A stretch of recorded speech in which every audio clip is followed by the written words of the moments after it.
time. So let's start with the crust. We are doing your usual standard pastry crust. So 250 of, I've sifted this once already, and I'm going to sift all the dry ingredients together again. So in a large bowl, I'm sifting together flour and salt. I've already turned my oven on to 400 degrees Fahrenheit. I'm going to cut the shortening in, so we are using shortening again. So I use the liquid displacement method to keep it nice and cold, remember? And I'm pouring that liquid out. Okay, I'm going to cut the shortening in with either a pastry blender or 2 knives.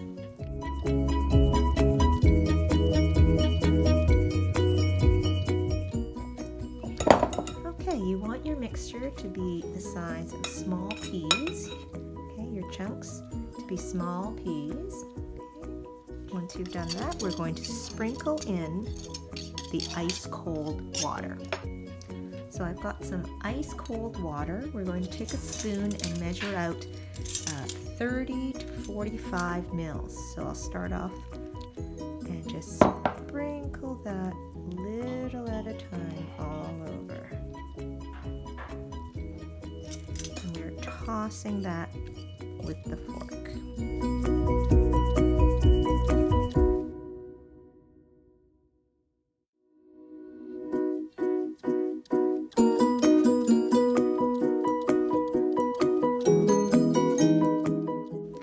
So you may not need to add the full 45 milliliters. Okay. So you see it's gathered around there. You're going to take that off. You're going to see if it comes together. Okay, so gather that up into a ball. Gently squeeze it together with your fingers. And if there's still a little bit of dry that won't come together, then you can add just a tiniest bit more water if needed.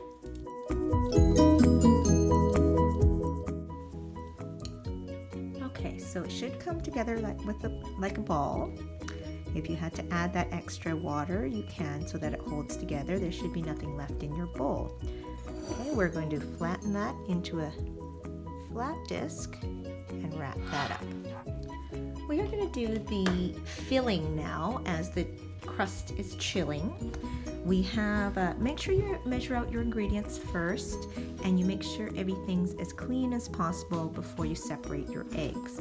So I've got my 50 milliliters of cornstarch, 1 milliliter of salt, and 100 milliliters of sugar in my medium-sized bowl ready. Then I've got 250 milliliters of water, just cold water, it's fine. Now I want 2 egg yolks, so I'm going to crack our eggs and show you how to separate these egg yolks. You'll need 3 bowls, okay?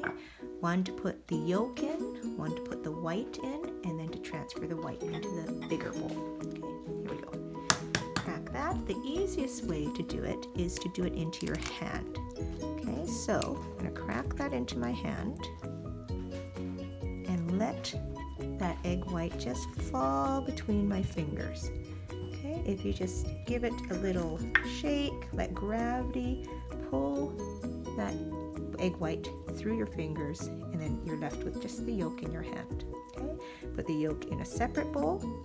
Make sure these are all very clean. Have a towel ready to wipe your hands off a little bit with. Okay, and make sure your bowls are very clean and don't have any grease in them. Okay, so I gave my bowls an extra little wash just now with a bit of soap to make sure there's no grease. If there's grease in your bowl, it will not whip up. Okay, your egg whites will not hold the air.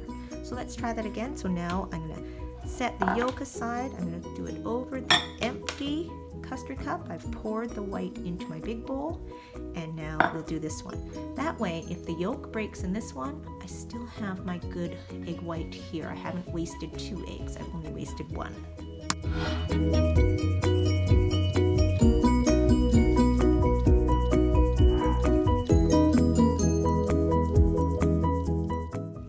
So now you have your 2 egg whites, 2 egg yolks.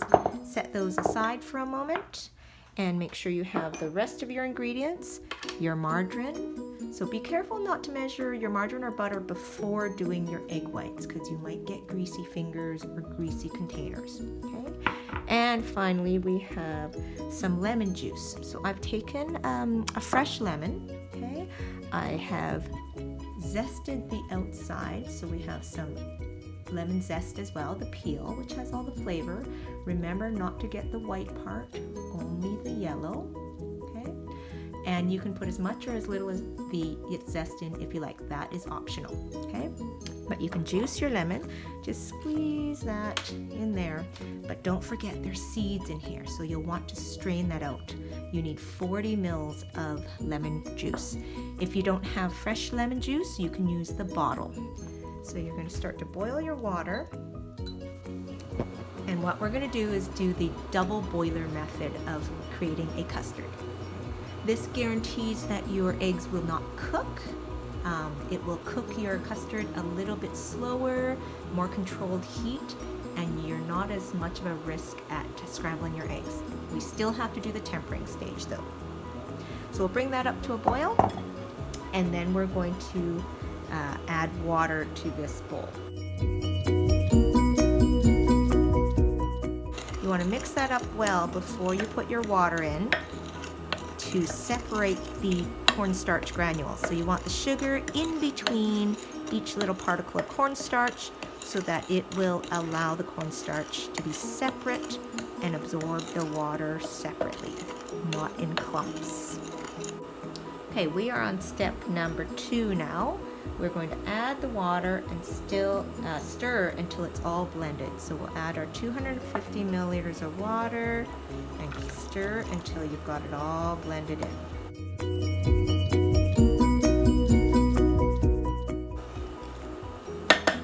You can use a wooden spoon, or if you have a whisk, even better. Okay, we're going to check underneath. You want that water boiling. But this on top. So you can just use any bowl. You can use a stainless steel bowl, a glass bowl, something that is heat proof.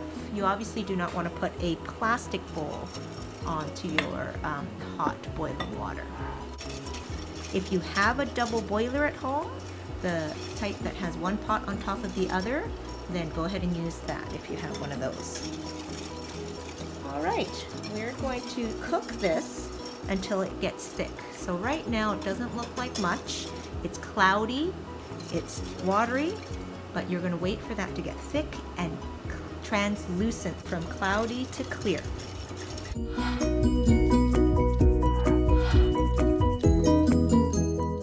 So you see I've transferred it over to a metal bowl. The glass bowl was just taking way too long. So now you can see above the steam, hopefully, that it's starting to go translucent and very thick. Keep stirring the whole time, okay? Don't forget to stir the whole time, and don't forget to hold your bowl with a cloth because it is going to be hot. Okay? We're going to remove that right from the heat. Now, temper your eggs. So remember how we did that with the custard for your cream puffs? Okay, so we don't want to just dump your egg yolk right into here. Okay, so we're going to temper our egg yolk. Alright, so just beat it up with a fork, and just little at a time, you're going to put that in and mix that in.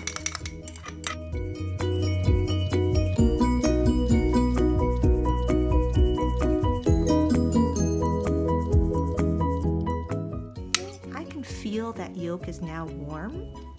So we're going to put this in and stir really well.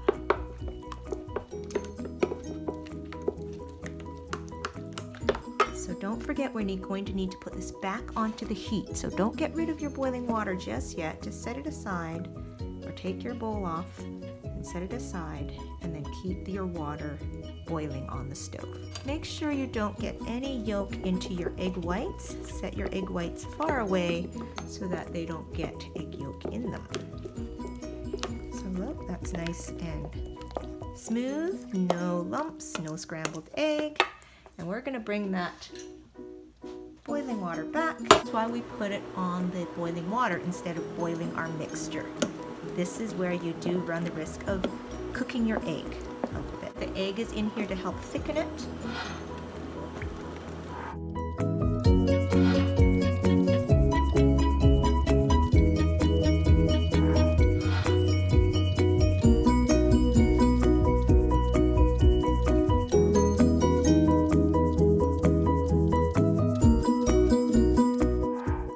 If you want to, and you're going to use the zest, just add a pinch of zest in there to give it some lemon flavor. Extra little lemon flavor. That smells good. How you know this is thick enough? So see, remember the lines keep their shape, and when you lift some up, the piles remain. At this point, you could also taste your lemon mixture. See if it's lemony enough. If it's not, you can add a little bit more zest. Okay, I like mine very lemony, so I add a little more zest, and that'll give it more lemon flavor. Okay, the pastry has chilled for about 5 minutes, so you can get your ingredients ready for the filling while this is chilling. Just don't cook the filling yet. We'll cook the filling after we roll this out, and we're going to blind bake this pie. So you're going to use an 8-inch pie tin, okay? And remember, we need to make this bigger than the size of the tin.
Okay, with your extra crust, you can either do what we did before, is lift it up, fold it, okay, and make your fluted edge.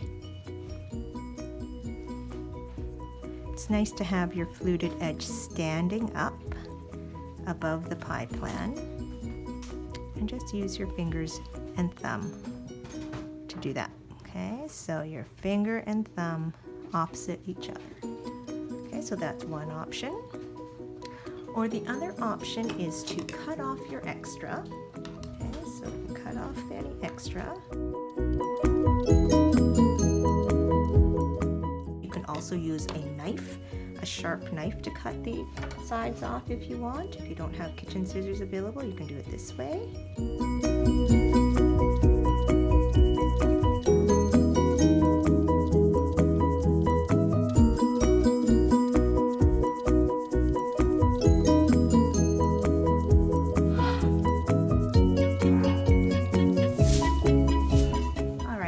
After 5 minutes, so now we are going to have a piece of foil on the bottom, or parchment. If you have parchment, even better. Not everyone has parchment at home, so I thought I'd show you the foil. It does not have to go all the way up the side, as long as you're weighing down to the bottom. Okay, so there we go. Okay, so enough to weigh down that bottom. That's probably good. And we're going to pop these back into the oven, pop the whole shell. So make sure the beans are spread out. Keep the bottom of the pastry from poofing up. Okay, so it'll give it a better shape.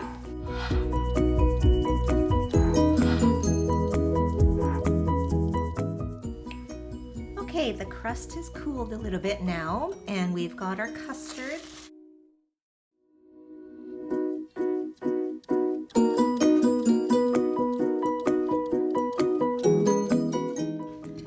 To beat the egg whites. So remember, we want a clean bowl, no grease. Clean your beaters to make sure there's no grease on them. For example, if you use them for beating margarine or butter earlier, then make sure they're really clean. Okay. We're going to start by beating it to a foamy stage.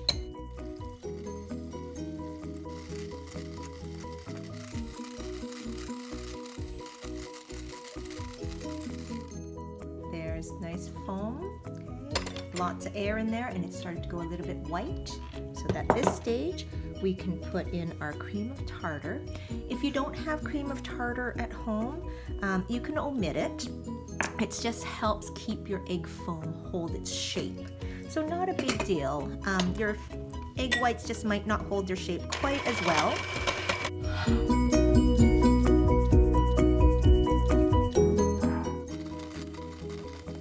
You can stop and check if we're at the soft peak stage. So you lift up your beaters and you see your peaks have curves to them. Do you see how the top of the peak curves over?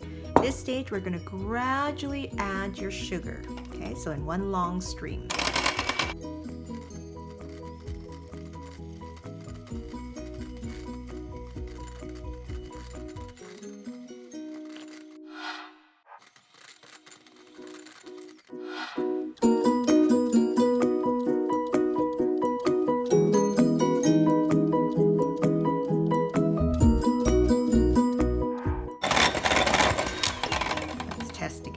Lift up.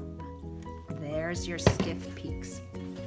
Do you see how the peaks stay straight up and there's no curl? See how that peak is sticking straight up? Okay, we're ready to put your meringue onto the pie. You're going to start from the outside and then towards the middle. This will prevent it from shrinking.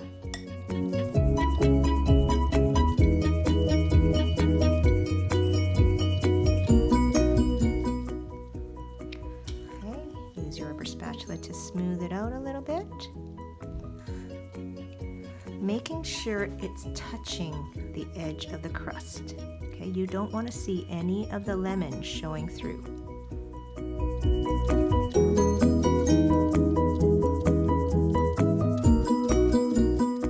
Now you've got the signature peaks, but you want to make sure they are curled down. Okay, because you don't want any points that can burn. So make sure they're curled down. Those are not pointing straight up. We're going to bake this for another 5 minutes. There you've got the golden brown meringue. Let it cool.